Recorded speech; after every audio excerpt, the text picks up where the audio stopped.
세계적인 악재를 대처하는 한국의 방식이 지금 전 세계에 뜨거운 관심을 받고 있습니다. 특히 한국이 신속하게 20여만 명을 검사한 것이 결과적으로 확산을 방지하는 데에 큰 역할을 하고 있다는 평가를 받고 있습니다.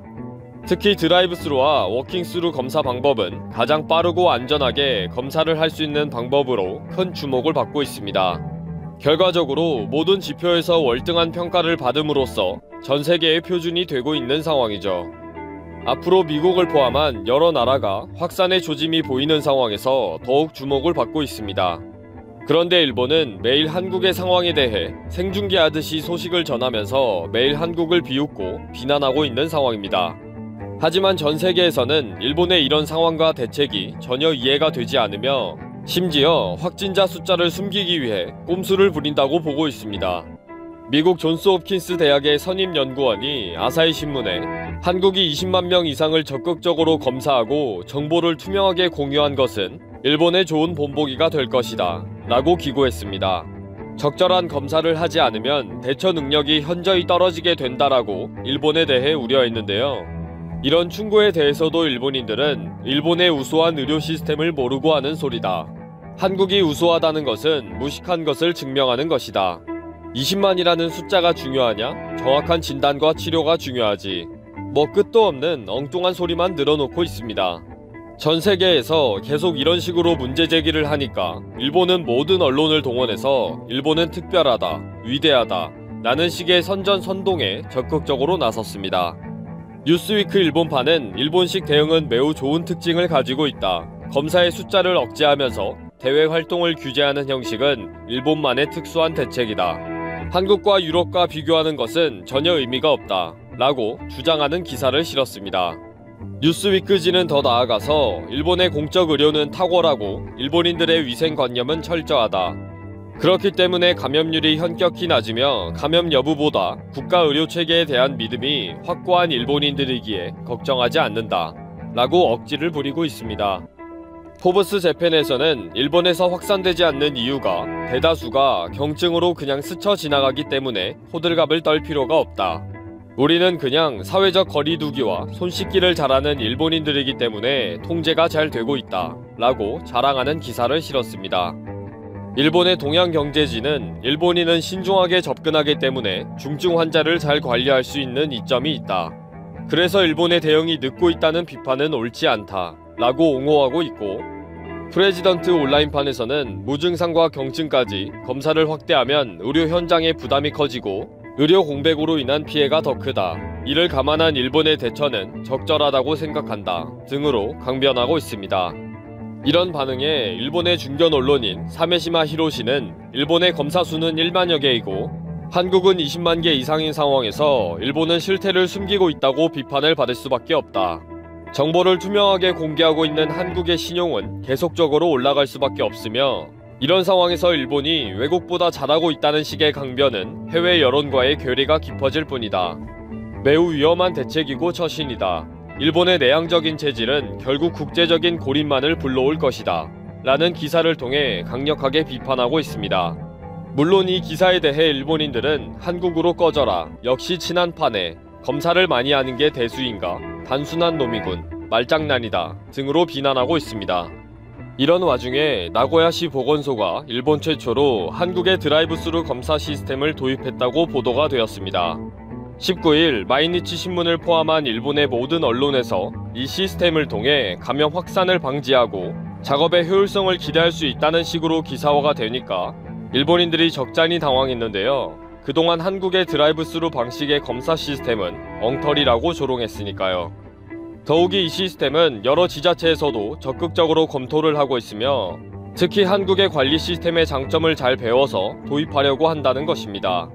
또 이 방식에 대해 일본의 후생 노동성이 의사의 진찰을 동반하지 않기 때문에 일본에서는 하지 않는다 라고 답변한 것이 문제가 되어서 의사가 진찰을 하고 있습니다. 잘못된 답변입니다 라고 정정을 한 것까지 문제가 되었습니다.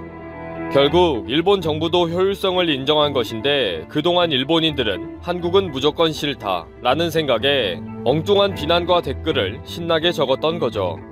또한 고베시에서 확진자를 찾아내고 치료해준 병원이 지역 주민에 의해 이지매를 당한 것이 뉴스를 통해 알려지면서 일본인들의 비난이 이어지고 있습니다.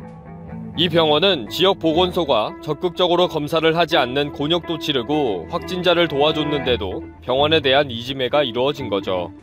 상식적으로 지역 사회에서는 확진자를 적극적으로 찾아야 하는 상황인데 확진자를 치료한 병원에 대해 동네 주민들로부터 따돌림을 받았다는 사실이 알려진 것입니다.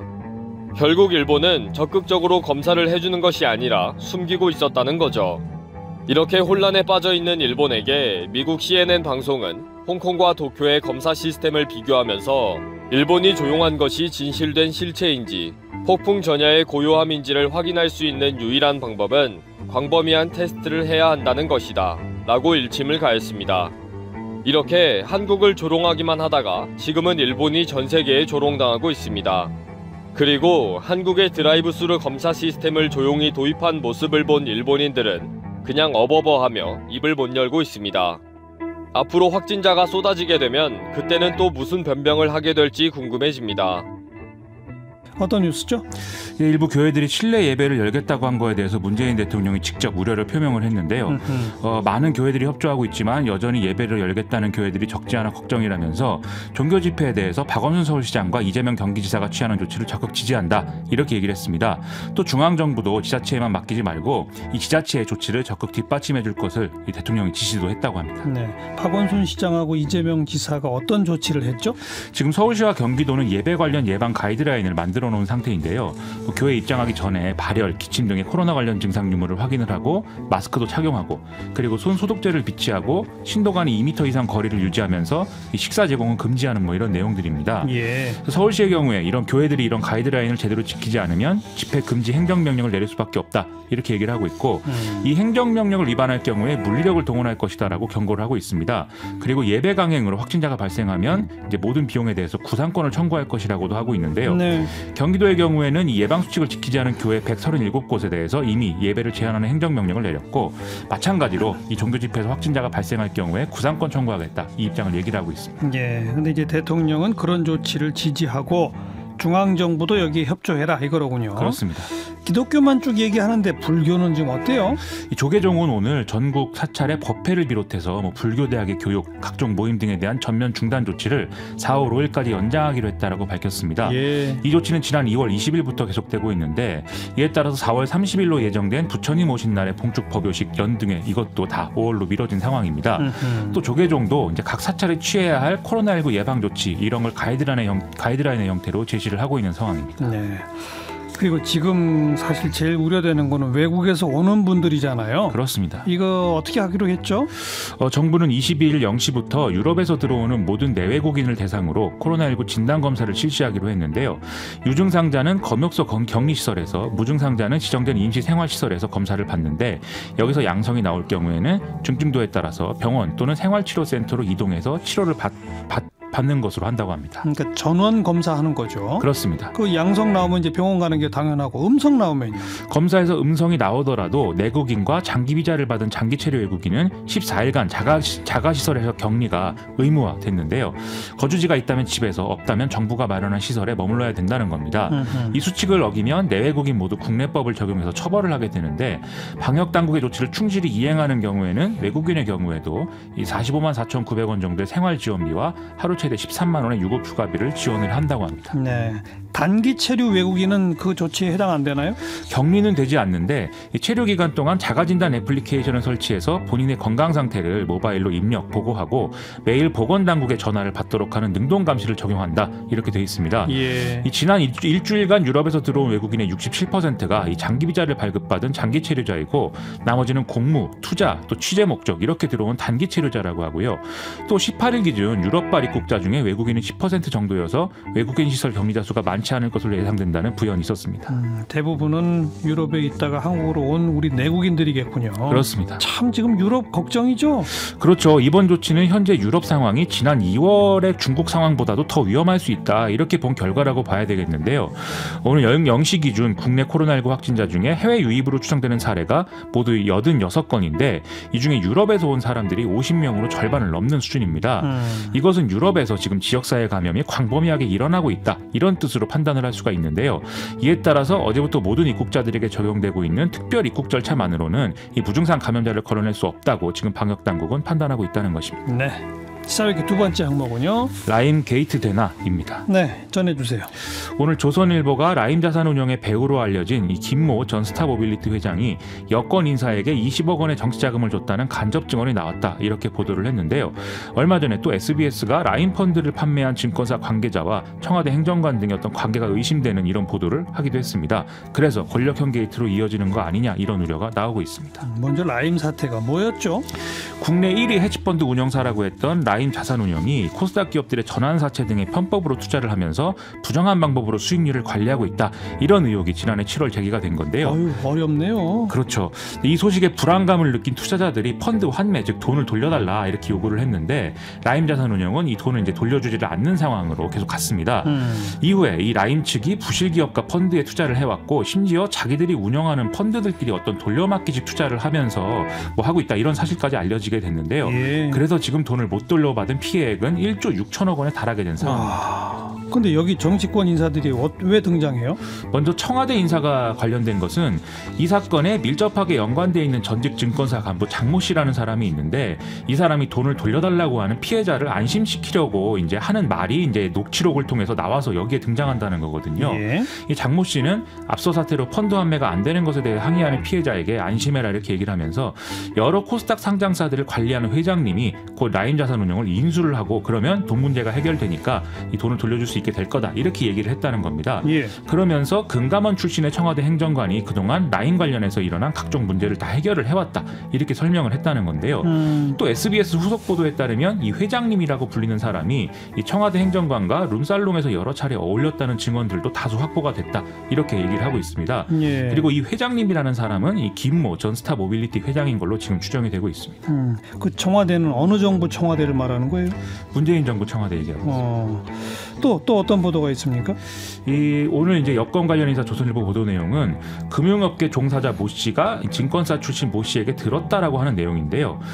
방금 말씀드린 김모 회장이 지난해 10월달에 한 자산운용사를 인수하겠다라면서 자신과 막역한 어떤 친노 인사에게 정치자금 20억 원을 제공했고 이 대가로 300억 원을 책임지고 끌어와서 이 자금을 대겠다라고 얘기하는 뭐 그런 내용을 들었다는 겁니다. 예. 이 김 전 회장과 방금 말씀드린 증권사 출신 모 씨는 지난해 3월에 경기도의 한 운수업체를 인수를 했는데 이 두 사람을 연결해 준 것도 앞서 말씀드린 청와대 행정관 김모 씨고 이 사람들은 학연, 지연 이런 것들로 얽혀 있는 사이라고 하거든요. 네. 이 김 전 회장과 증권사 출신 모 씨는 운수업체의 자금 161억 원을 빼돌린 혐의로 수사받던 중에 도피를 하고 있는 이런 상황인데요.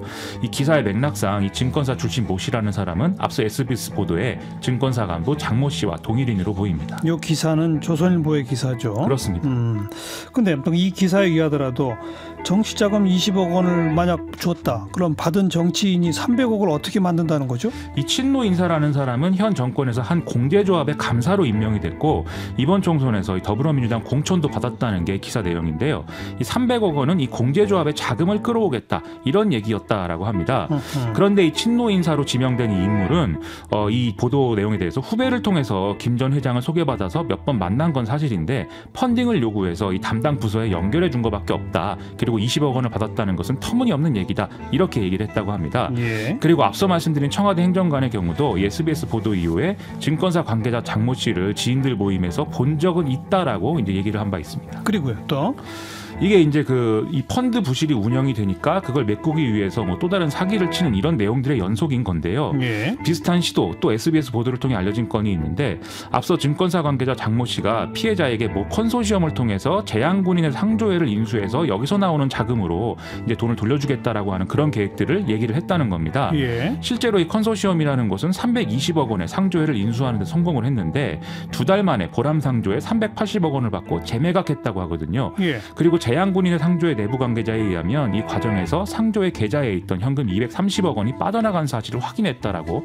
보도가 나왔습니다. 그래서 그 230억 원이 어디로 갔다는 거죠? 앞서의 장모 씨가 주장한 대로면 이 돈은 사실 라임 자산운용에 투자가 됐어야 하는데 이게 지금 어디로 갔는지 알 수 없는 상황이라고 하고요. 그리고 언론 보도를 종합해보면 애초에 재향군인의 상조의 인수자금도 앞서 김모 회장이 갖고 있던 스타모빌리티에서 횡령한 돈으로 지금 추정이 되는 상황입니다. 즉 투자자들의 돈으로 부실기업을 인수를 하고 거기서 거기서 나온 돈을 다시 라임 관련 회사에 투자하는 어떤 모습을 보이면서 이걸 통해서 투자자들을 안심시키면서 다시 투자를 받는 이런 일들을 반복했다 이런 얘기죠. 네. 지금 이거 검찰이 수사 이미 하고 있는 사안이죠? 그렇습니다.